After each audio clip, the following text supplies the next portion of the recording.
La présidente de la FEGAF, Salimata Dembélé Diarra, revient sur les enjeux de la visite de Madame Dominique Ouattara dans la région de la Bagoué et le rôle déterminant joué par le ministre Bruno Koné. La Fédération des groupements et associations féminins de la Bagoué, FEGAF, organisait, le 4 juin 2022, la fête des mères à Couto, une célébration qui a vu la participation exceptionnelle de la première dame Dominique Ouattara. Un mois après, quel regard portez-vous sur cette action d'envergure que vous avez menée? Je voudrais d'abord saluer la première dame Dominique Ouattara, qui a bien voulu associer son image à cette activité de la FEGAF et qui nous a, en plus, honoré de sa présence à Couto. Sa venue nous a vraiment fait chaud au cœur, car au début nous n'y avons pas cru, mais elle a accepté et c'était quelque chose d'inédit dans la région de la Bagoué. Je voudrais lui réitérer mes remerciements pour l'honneur qu'elle nous a fait. La FEGAF reconnaissante au ministre Bruno Nabagné-Koné. Mes remerciements vont également à l'endroit du parrain, le ministre Bruno Nabagné-Koné, grâce à qui nous avons obtenu le haut patronage de la première dame. Je n'oublierai pas tous les cadres de la Bagoué qui ont effectué le déplacement, et même ceux qui n'ont pas pu y être mais qui nous ont soutenus dans l'organisation de cette activité. Et enfin, je remercie les membres de la FEGAF, cette équipe dynamique qui depuis 10 ans travaille à aider nos mamans dans la région de la Bagoué.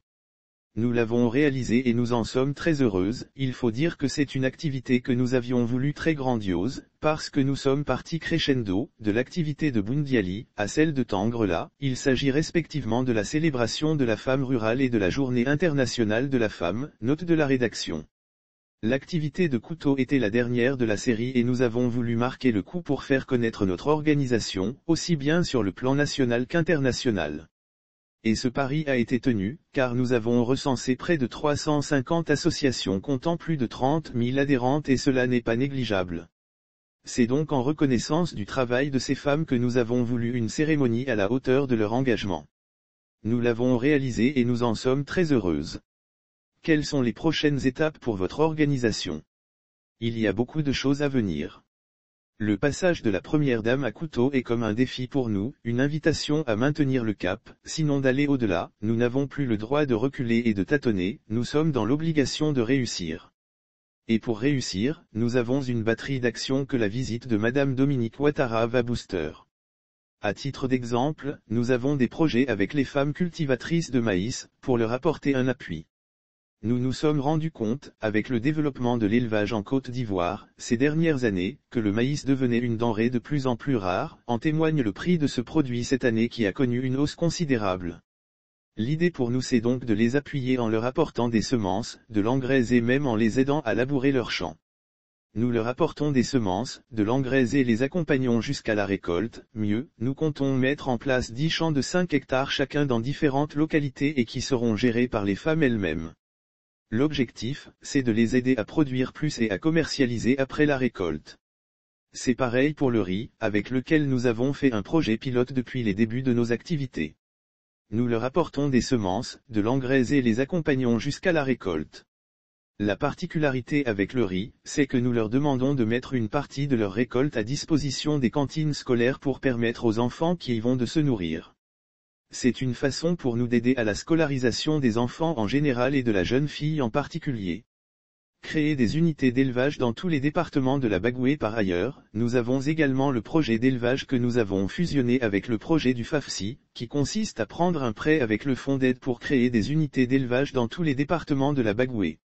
Et nous avons opté avec l'accord des femmes pour l'élevage de la pintade. Ce prêt va permettre aux femmes de construire les infrastructures nécessaires à la pratique de l'élevage, de prendre des poussins, d'assurer leur alimentation jusqu'à la vente et prendre en charge les soins qui vont avec. Notre objectif à travers ce projet est d'aider à combler le déficit national en matière de pintade, mais aussi de permettre à ces femmes d'apprendre l'élevage de cette espèce de volaille. Le projet Jeunesse féminine, enfin, nous avons le projet Jeunesse féminine, qui est né du passage de la première dame à Couto. À partir des machines à coudre et des casques de coiffure qu'elle a offerts, il s'agira d'installer ces jeunes filles qui sont depuis des années apprenties couturières ou coiffeuses, tout simplement parce qu'elles n'ont pas les moyens de s'installer à leur propre compte. Avec l'appui certainement du FAFSI qui va payer le local et ensuite nous allons installer le matériel pour leur permettre de travailler et plus tard rembourser le prêt octroyé. Pouvez-vous nous dire quelques mots sur l'organisation que vous dirigez, la FEGAF, et ses principales missions? La première mission c'était d'organiser les femmes en association afin de mutualiser leurs actions pour leur donner encore plus d'impact. Sur ce segment nous sommes arrivés à maturité aujourd'hui. La seconde étape consistait à faire connaître l'organisation, ce qui a justifié les grandes activités menées dans la région de la Bagoué. La troisième mission que nous nous sommes assignée consiste à former et développer des projets avec les femmes. Ce sont là, sommairement les principales missions de la FEGAF. L'objectif à terme, c'est de dupliquer ce modèle à partir de la Bagou et le faire profiter à toutes les femmes des autres régions de la Côte d'Ivoire. Et cela passe nécessairement par le soutien constant de nos cadres. Avez-vous un message à lancer? Je voudrais pour terminer remercier les personnes de bonne volonté, avec à leur tête, le ministre Bruno Koné, qui ne cesse de nous apporter leur appui pour l'organisation de ces femmes en vue de leur autonomisation. À eux, j'associe tous les cadres de la Bagoué qui à chaque fois qu'ils ont été sollicités ont fait ce qu'ils pouvaient pour nous épauler. Je lance un appel à l'endroit de nos cadres, nos mamans n'ont pas besoin de grand-chose. Elles ont besoin parfois d'un minimum de soutien pour mener à bien leurs activités et je souhaite que chacun à son niveau, sache qu'il peut contribuer à l'épanouissement de nos mamans dans la Bagoué. Sauf autorisation de la rédaction ou partenariat préétabli, la reprise des articles de l'infodrome.com, même partielle, est strictement interdite. Tout contrevenant s'expose à des poursuites.